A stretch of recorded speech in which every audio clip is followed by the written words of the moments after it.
प्रिय भक्तों, बुधवार का दिन भगवान गणेश जी का दिन माना गया है। बुधवार के दिन भगवान गणेश जी की पूजा अर्चना विशेष फलदायी होती है। बुधवार के दिन अगर गणेश जी की पूजा अर्चना व गणेश जी के मंत्रों का जाप या श्रवण किया जाता है तो भक्त के जीवन में कभी भी कोई दुख नहीं आता है। भक्त के जीवन में आने वाले विघ्न को गजानन महाराज पहले ही हर लेते हैं, इसलिए भगवान गणेश जी को विघ्नहर्ता कहा गया है। प्रिय भक्तों, आज हम आपको गजानन महाराज का एक ऐसा दिव्य महामंत्र सुनाने वाले हैं जो आपके सभी दुखों को दूर कर देगा। वो आपको जीवन में खुशियां भी भर देगा। प्रिय भक्तों, इस महामंत्र को प्रतिदिन 108 बार जाप या श्रवण करना विशेष फलदायक माना गया है। प्रिय भक्तों, यह मंत्र बहुत ही सरल व आसान है। इस मंत्र का कोई भी जातक जाप या श्रवण बहुत ही आसानी से कर सकता है। प्रिय भक्तों, गणेश जी का यह मंत्र धन, यश, वैभव, सुख, शांति प्रदान करने वाला है। अगर आप इस मंत्र का जाप करने में असमर्थ हैं तो प्रतिदिन इस मंत्र को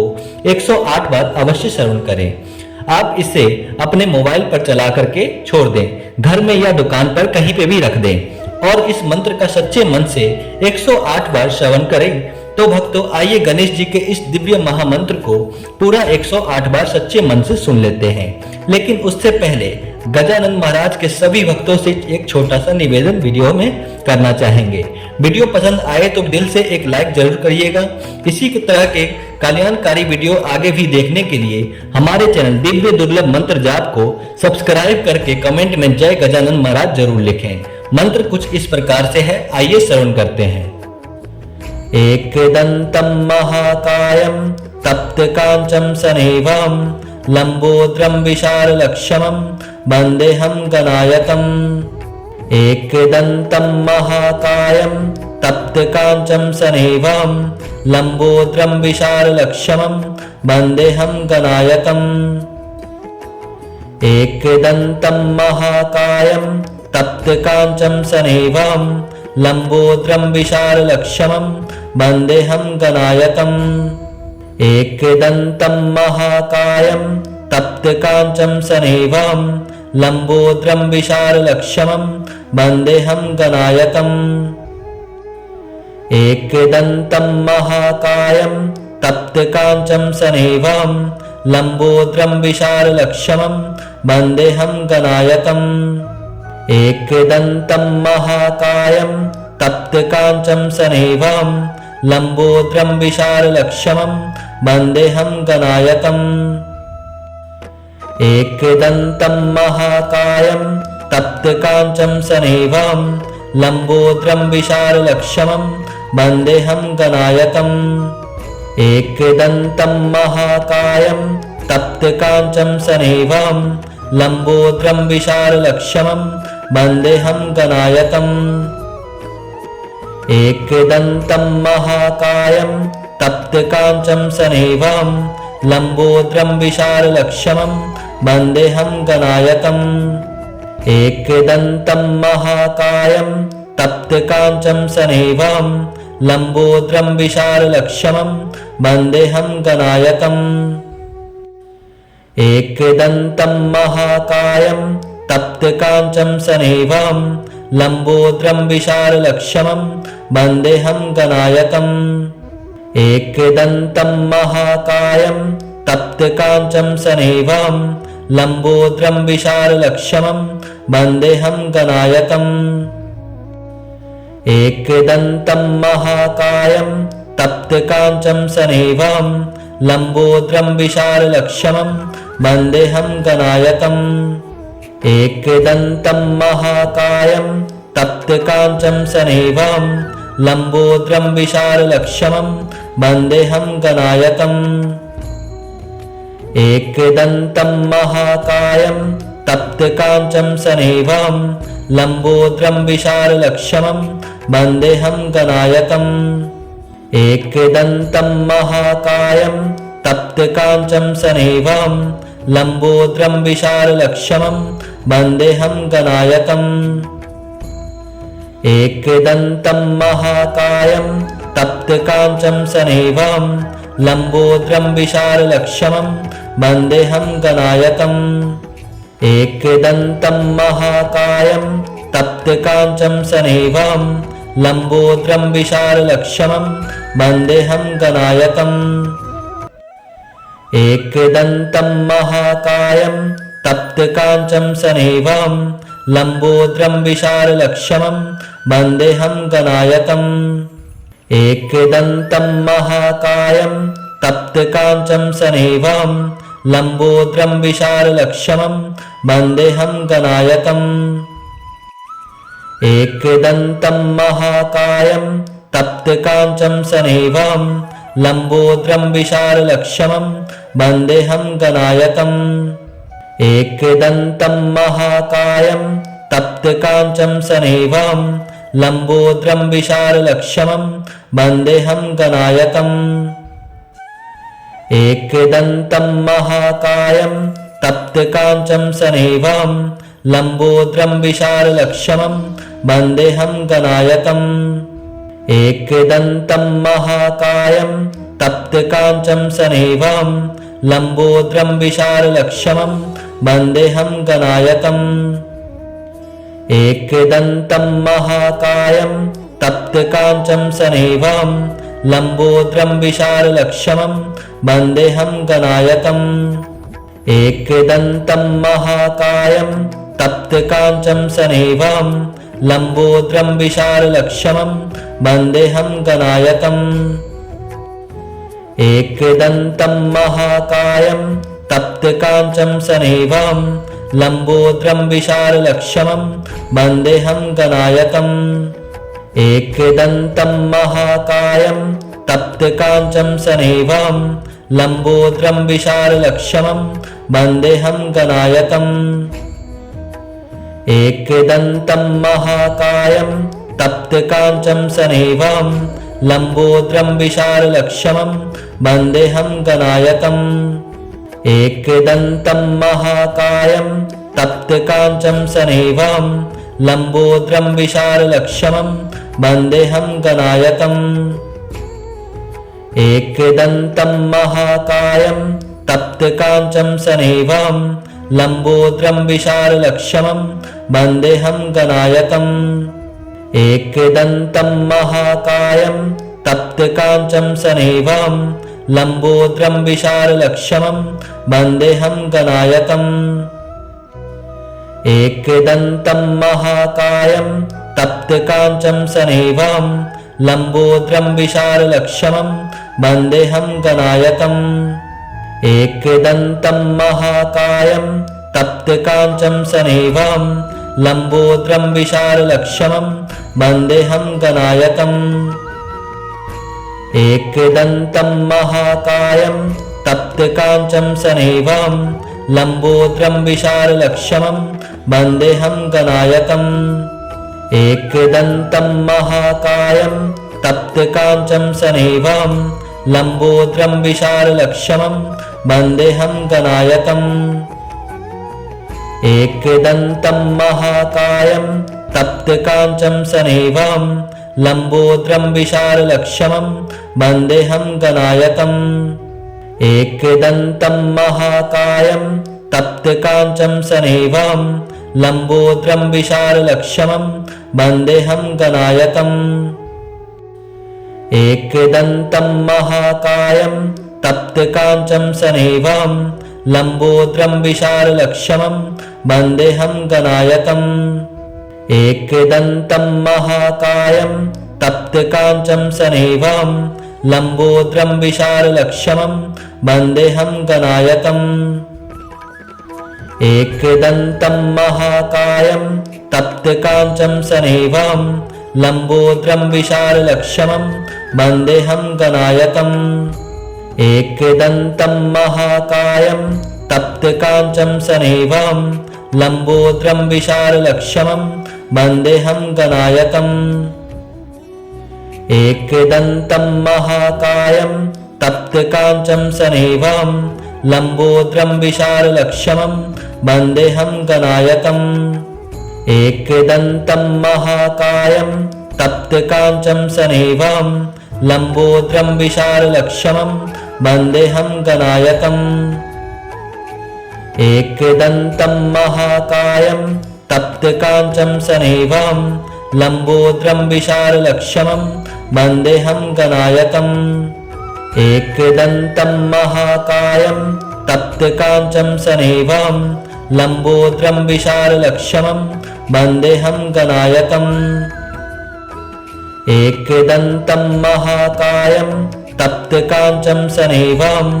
लंबोदरं विशालक्षमं वन्देऽहं गणायकम्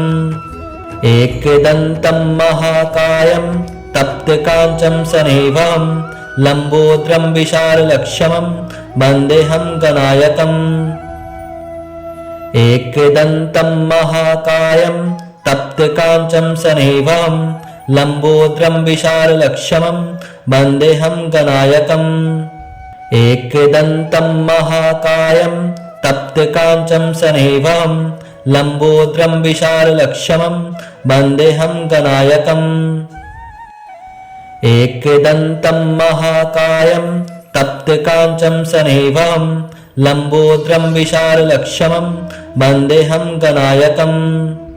एकदन्तं महाकायं तप्तकाञ्चं सनेवं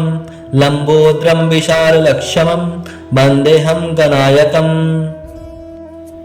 एकदन्तं महाकायं तप्तकाञ्चं सनेवं लंबोदरं विशालक्षमं वन्देऽहं गणायकम् एकदन्तं महाकायं तप्तकाञ्चं सनेवं लंबोदरं विशालक्षमं वन्देऽहं गणायकम् एकदन्तं महाकायं तप्तकाञ्चं सनेवं लंबोदरं विशालक्षमं वन्देऽहं गणायकम् एकदन्तं महाकायं तप्तकाञ्चं सनेवं लंबोदरं विशालक्षमं वन्देऽहं गणायकम् एकदन्तं महाकायं तप्तकाञ्चं सनेवं लंबोदरं विशालक्षमं वन्देऽहं गणायकम् एकदन्तं महाकायं तप्तकाञ्चं सनेवं लंबोदरं विशालक्षमं वन्देऽहं गणायकम् एकदन्तं महाकायं तप्तकाञ्चं सनेवं लंबोदरं विशालक्षमं वन्देऽहं गणायकम् एकदन्तं महाकायं तप्तकाञ्चं सनेवं लंबोदरं विशालक्षमं वन्देऽहं गणायकम् एकदन्तं महाकायं तप्तकाञ्चं सनेवं लंबोदरं विशालक्षमं वन्देऽहं गणायकम् एकदन्तं महाकायं तप्तकाञ्चं सनेवं लंबोदरं विशालक्षमं वन्देऽहं गणायकम् एकदन्तं महाकायं तप्तकाञ्चं सनेवं लंबोदरं विशालक्षमं वन्देऽहं गणायकम् एकदन्तं महाकायं तप्तकाञ्चं सनेवं लंबोदरं विशालक्षमं वन्देऽहं गणायकम् एकदन्तं महाकायं तप्तकाञ्चं सनेवं लंबोदरं विशालक्षमं वन्देऽहं गणायकम् एकदन्तं महाकायं तप्तकाञ्चं सनेवं लंबोदरं विशालक्षमं वन्देऽहं गणायकम् एकदन्तं महाकायं तप्तकाञ्चं सनेवं लंबोदरं विशालक्षमं वन्देऽहं गणायकम् एकदन्तं महाकायं तप्तकाञ्चं सनेवं लंबोदरं विशालक्षमं वन्देऽहं गणायकम् एकदन्तं महाकायं तप्तकाञ्चं सनेवं लंबोदरं विशालक्षमं वन्देऽहं गणायकम् एकदन्तं महाकायं तप्तकाञ्चं सनेवं लंबोदरं विशालक्षमं वन्देऽहं गणायकम् एकदन्तं महाकायं तप्तकाञ्चं सनेवं लंबोदरं विशालक्षमं वन्देऽहं गणायकम् एकदन्तं महाकायं तप्तकाञ्चं सनेवं लंबोदरं विशालक्षमं वन्देऽहं गणायकम् एकदन्तं महाकायं तप्तकाञ्चं सनेवं लंबोदरं विशालक्षमं वन्देऽहं गणायकम् एकदन्तं महाकायं तप्तकाञ्चं सनेवं लंबोदरं विशालक्षमं वन्देऽहं गणायकम् एकदन्तं महाकायं तप्तकाञ्चं सनेवं लंबोदरं विशालक्षमं वन्देऽहं गणायकम् एकदन्तं महाकायं तप्तकाञ्चं सनेवं लंबोदरं विशालक्षमं वन्देऽहं गणायकम् एकदन्तं महाकायं तप्तकाञ्चं सनेवं लंबोदरं विशालक्षमं वन्देऽहं गणायकम् एकदन्तं महाकायं तप्तकाञ्चं सनेवं लंबोदरं विशालक्षमं वन्देऽहं गणायकम् एकदन्तं महाकायं तप्तकाञ्चं सनेवं लंबोदरं विशालक्षमं वन्देऽहं गणायकम् एकदन्तं महाकायं तप्तकाञ्चं सनेवं लंबोदरं विशालक्षमं वन्देऽहं गणायकम् एकदन्तं महाकायं तप्तकाञ्चं सनेवं लंबोदरं विशालक्षमं वन्देऽहं गणायकम् एकदन्तं महाकायं तप्तकाञ्चं सनेवं लंबोदरं विशालक्षमं वन्देऽहं गणायकम् एकदन्तं महाकायं तप्तकाञ्चं सनेवं लंबोदरं विशालक्षमं वन्देऽहं गणायकम् एकदन्तं महाकायं तप्तकाञ्चं सनेवं लंबोदरं विशालक्षमं वन्देऽहं गणायकम् एकदन्तं महाकायं तप्तकाञ्चं सनेवं लंबोदरं विशालक्षमं वन्देऽहं गणायकम् एकदन्तं महाकायं तप्तकाञ्चं सनेवं लंबोदरं विशालक्षमं वन्देऽहं गणायकम् एकदन्तं महाकायं तप्तकाञ्चं सनेवं लंबोदरं विशालक्षमं वन्देऽहं गणायकम् एकदन्तं महाकायं तप्तकाञ्चं सनेवं लंबोदरं विशालक्षमं वन्देऽहं गणायकम् एकदन्तं महाकायं तप्तकाञ्चं सनेवं लंबोदरं विशालक्षमं वन्देऽहं गणायकम् एकदन्तं महाकायं तप्तकाञ्चं सनेवं लंबोदरं विशालक्षमं वन्देऽहं गणायकम् एकदन्तं महाकायं तप्तकाञ्चं सनेवं लंबोदरं विशालक्षमं वन्देऽहं गणायकम् एकदन्तं महाकायं तप्तकाञ्चं सनेवं लंबोदरं विशालक्षमं वन्देऽहं गणायकम् एकदन्तं महाकायं तप्तकाञ्चं सनेवं लंबोदरं विशालक्षमं वन्देऽहं गणायकम् एकदन्तं महाकायं तप्तकाञ्चं सनेवं लंबोदरं विशालक्षमं वन्देऽहं गणायकम् एकदन्तं महाकायं तप्तकाञ्चं सनेवं लंबोदरं विशालक्षमं वन्देऽहं गणायकम् एकदन्तं महाकायं तप्तकाञ्चं सनेवं लंबोदरं विशालक्षमं वन्देऽहं गणायकम् एकदन्तं महाकायं तप्तकाञ्चं सनेवं लंबोदरं विशालक्षमं वन्देऽहं गणायकम् एकदन्तं महाकायं तप्तकाञ्चं सनेवं लंबोदरं विशालक्षमं वन्देऽहं गणायकम् एकदन्तं महाकायं तप्तकाञ्चं सनेवं लंबोदरं विशालक्षमं वन्देऽहं गणायकम् एकदन्तं महाकायं तप्तकाञ्चं सनेवं लंबोदरं विशालक्षमं वन्देऽहं गणायकम् एकदन्तं महाकायं तप्तकाञ्चं सनेवं लंबोदरं विशालक्षमं वन्देऽहं गणायकम् एकदन्तं महाकायं तप्तकाञ्चं सनेवं लंबोदरं विशालक्षमं वन्देऽहं गणायकम् एकदन्तं महाकायं तप्तकाञ्चं सनेवं लंबोदरं विशालक्षमं वन्देऽहं गणायकम् एकदन्तं महाकायं तप्तकाञ्चं सनेवं लंबोदरं विशालक्षमं वन्देऽहं गणायकम् एकदन्तं महाकायं तप्तकाञ्चं सनेवं लंबोदरं विशालक्षमं वन्देऽहं गणायकम् एकदन्तं महाकायं तप्तकाञ्चं सनेवं